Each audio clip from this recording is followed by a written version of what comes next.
Hello guys, welcome back to my channel. In my previous video, I shared a step-by-step tutorial on how to install WordPress for free using Infinity Free.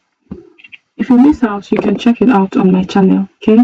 So in today's video, I'll guide you through how to log into your WordPress dashboard. Let's get into it.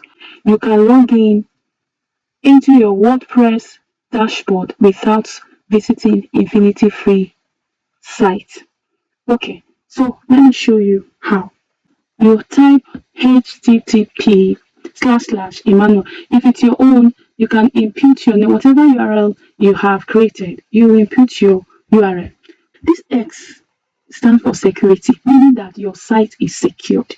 That is this X. But because this is a free domain, it's not secured, so you don't need this X. So when some people want to log in into their dashboard, they make that mistake of putting S.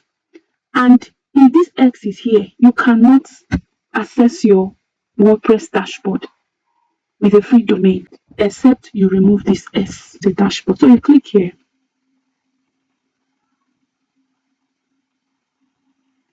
Boom, 1 hour WordPress dashboard. You see how beautiful it looks. This thing is simple, just simple. It's not something difficult.